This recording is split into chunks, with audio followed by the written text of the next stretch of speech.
ଚାଲନ୍ତୁ ଆଜି ବନେଇବା ଗୋଟେ ପରଫେକ୍ଟ ହେଲ୍ଦି ରେସିପି ଯୋଉଟାକି ହେଉଛି ସ୍ୟାଣ୍ଡୱିଚ୍ ରେସିପି। ଆଉ ଏଇ ସ୍ୟାଣ୍ଡୱିଚ୍କୁ ମୁଁ ବିନା ବ୍ରେଡ଼ରେ ଆପଣମାନଙ୍କୁ ଆଜି ରେଡ଼ି କରିକି ଦେଖେଇବି, ଯୋଉଟାକି ବହୁତ ହି ହେଲ୍ଦି ହେବାକୁ ଯାଉଛି ଆଉ ଖାଇବାକୁ ତ ବହୁତ ହି ଟେଷ୍ଟି ଲାଗିଥାଏ। ଆଉ ମୁଁ ହେଉଛି ଅପରାଜିତା, ମୋ ୟୁଟ୍ୟୁବ୍ ଚ୍ୟାନେଲକୁ ଆପଣମାନଙ୍କୁ ସ୍ୱାଗତ କରୁଛି। ତ ଚାଲନ୍ତୁ ବେଶୀ ଡେରି ନ କରିକି ଆଜିର ଭିଡ଼ିଓଟାକୁ ଷ୍ଟାର୍ଟ କରିବା। ଏଠି ମୁଁ ନେଇଛି ହାଫ୍ କପ୍ ବିରି ଡାଲି, ହାଫ୍ କପ୍ ଏଠି ମୁଁ ନେଇଛି ଅରୁଆ ଚାଉଳ। ଏଠି ସମାନ ସମାନ ଦୁଇଟା ଜିନିଷକୁ ମୁଁ ସମାନ ସମାନ ନେଇଛି। ଆଉ ଆକୁ ମୁଁ ପାଣିରେ ବହୁତ ଭଲ କରି ଧୋଇଦେବି।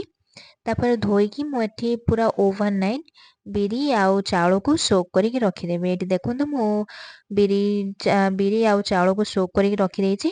ଏବେ ମୁଁ ଆର ଗୋଟେ ଫାଇନ୍ ପେଷ୍ଟ ରେଡ଼ି କରିନେବି। ଏଠି ଦେଖନ୍ତୁ କେତେ ଚିକଣ ହେଇଛି।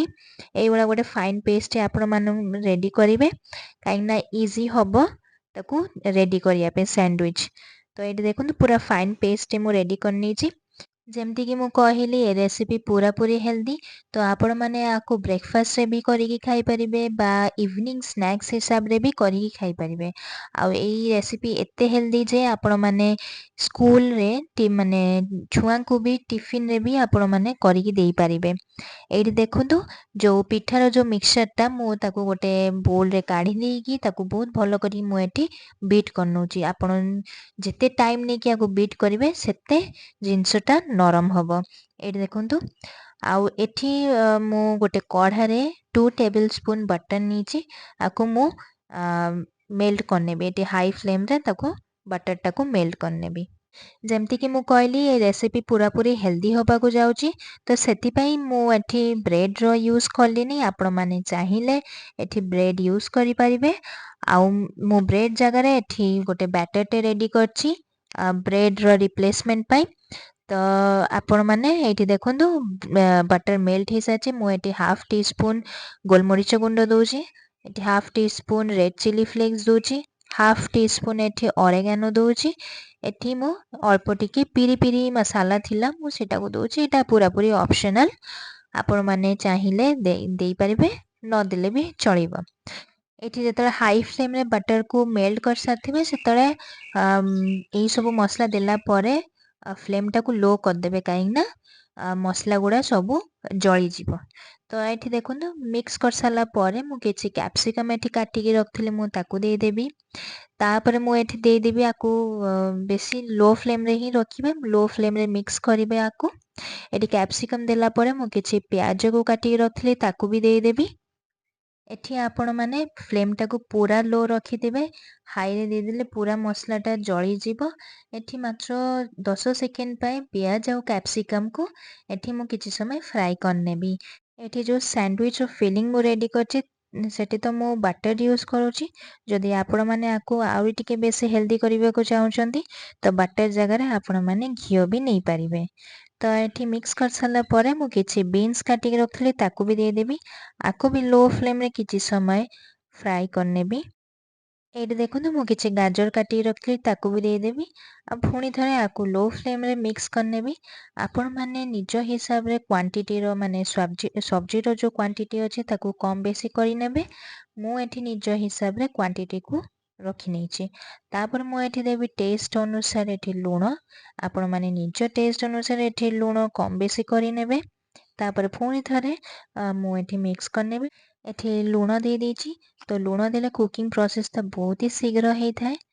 ଆଉ ଏଠି ଯେଉଁ ସ୍ୟାଣ୍ଡୱିଚ୍ ପାଇଁ ମୁଁ ବ୍ୟାଟର ରେଡ଼ି କରିଥିଲି ତାକୁ ବହୁତ ଭଲ କରି ମୁଁ ଫେଣ୍ଟି ସାରିଲା ପରେ ତାକୁ 1 ଘଣ୍ଟା ପାଇଁ ରେଷ୍ଟ କରିବାକୁ ରଖିଦେଇଛି। ତା ଭିତରେ ମୁଁ ଏଇ ପ୍ରିପାରେସନ୍ ଗୁଡ଼ା କରିନେବି। ଏଇଠି ଦେଖନ୍ତୁ ସବଜି ଗୁଡ଼ା ଭଲ କରି ଫ୍ରାଏ ହେଇସାରିଛି। ତାପରେ ଯେତେବେଳେ ସବଜି ଗୁଡ଼ା ରେଡ଼ି ହେଇଯିବ ମୁଁ ଏଠି କିଛି ଆଳୁ ମାନେ ସିଝେଇକି ରଖିଥିଲି ଆଳୁ ଗୁଡ଼ାକୁ ତାକୁ ହାତରେ ଏଇଭଳିଆ ସବୁ ଭାଙ୍ଗିକି ପକେଇଦେବି, ମାନେ ପୁରା ଚକୁଡ଼ିବିନି କାହିଁକିନା ଜିନିଷଟା ପୁରା ଘାଣ୍ଟି ହେଇଯିବ।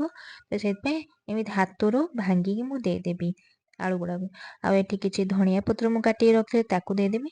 ଆଉ ଏଠି ପୁଣି ଥରେ ମୁଁ ଭଲ କରି ମିକ୍ସ କରିନେବି। ଏଠି କିଛି ସମୟ ଫ୍ଲେମ୍ଟା ଏଠି କିନ୍ତୁ ଲୋରେ ହିଁ ଥିବ, ହାଇରେ ଦେବେନି କାହିଁକିନା ଆଳୁ ଦେଇଛନ୍ତି ତ ସେଇଟା ମାନେ ତଳେ ଲାଗିଯିବ। ଆଉ ଏଠି ସବଜି ଗୁଡ଼ା ବି ପୋଡ଼ିଯିବ। ତ ଏଠି ପୁରା ଲୋ ଫ୍ଲେମ୍ରେ ମୁଁ ଦେଖନ୍ତୁ आलू गुड़ा को बहुत भल कर मिक्स कर नौचे सब्जी सांगे।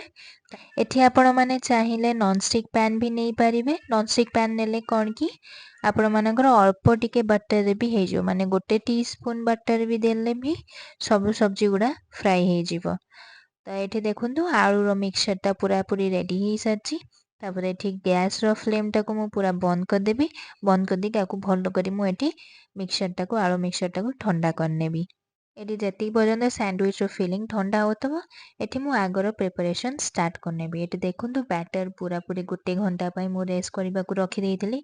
तापरे ए बैटर मु दे देबी टेस्ट अनुसार लूण। एटी हाफ टी स्पून एटी रेड चिली फ्लेक्स। एटा पूरा पूरी ऑप्शनल न देले भी चलिबो।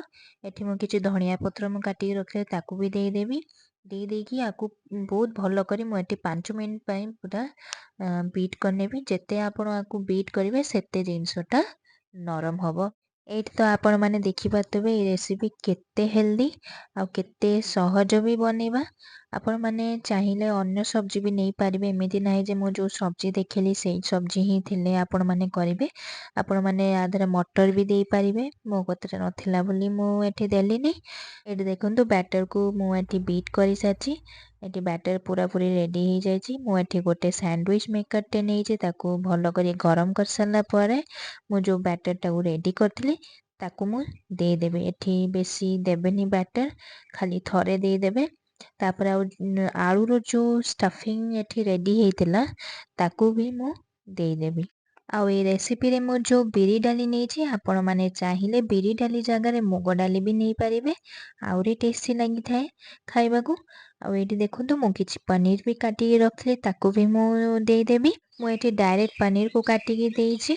आपण माने चाहिए पनीर को फ्राई करिकी देई पारिबे। आउरी टेस्टी लागिबो खाइबा को। आउ ये रेसिपी को आपण माने प्लीज घरे ट्राई करिकी देखिबे। मते निश्चिंत जणेबे कमेंट करिकी कि केमती लागिला। मते तो बहुत टेस्टी लागतला खाइबा को। ए देखंतु मु किछि बीट रूट को माने ग्रेट करी रखली ताकू भी दे देबी। मु एठी स्टफिंग रे देलिनी काइना स्टफिंग रो कलर टा पूरा रेड हो जाई थांता। तो सेथि पे मु एठी अलगा किछि बीट को काटिकी रखली माने ग्रेट करिकी ताकू पनीर ऊपर मु दे देबी। एठी देखंतु मु टमाटो किछि स्लाइस करी रखली ताकू भी मु एठी सजेइकी दे देबी। आपण माने टमाटो भी देई पारिबे। एठी आपण माने प्याज भी काटी देई पारिबे। तापर मु एठी गोटे चीज रो स्लाइस भी देई देबी काइना मते टिके एक्स्ट्रा चीज पसंद। तो एठी चीज रो स्लाइस देई सारला परे मु एठी पुणी थरे बैटर देकी ताकू बहुत भलो करिकी कवर करनेबी। एठी बैटर देई सारला परे मु ताकू बंद करिकी गोटे साइड पूरा लो फ्लेम रे 5 मिनिट पाई मु ताकू कुक करनेबी। माने मते एठी टोटल 10 मिनिट्स लागिला कुक करिया पे सैंडविच को। एठी देखंतु मोर पूरा 10 मिनिट कुक कर सारला परे मोर सैंडविच टा पूरा रेडी हे साची। केते सुंदर देखंतु कलर भी आसी। मु एठी एटा एक्चुअली ए सैंडविच मेकर टा होची नॉन स्टिक टा। तो मते एठी कोनोसी बटर ब्रश करिया पे लागला नै। आपण माने चाहिए आ ऊपर बटर भी लगे पारिबे। आ जदि आको एक्स्ट्रा हेल्दी करिया पे चाहउछन तो घियो भी आधे लगे पारिबे। एठी देखंतु बहुत गरम अछि सैंडविच टा। एठी मो गोटे छुरी हेल्प रे सैंडविच टा को काटी नेबी। आ जदि आपण माने सैंडविच को आउ टिके बेसी टोस्ट लुक दवा को चाहउछन तो आपण माने हाको आउरी किछि सेकंड पई रोस्ट करि नेबे फ्लेम रे। तो एठी देखंतु पूरा सैंडविच टा गरम अछि। आपण माने आकु गरमा गरम सर्व करि पारिबे केचप संगरे बा मेयोनीज संगरे। आउ एठी देखंतु पूरा पूरी हम ए रेसिपीटा रेडी हो जाइछि। आ मु आशा करूछि मोर ए रेसिपी आपण मानकु भल लागिथिबो। भल लागिले प्लीज ट्राई करिकि मते जणेबे। आ मोर ए वीडियोटी देखिबार आपण मानकर बहुत बहुत थैंक यू। आ पुणी थरे देखा हबो आ गोटे नुवा वीडियो रे।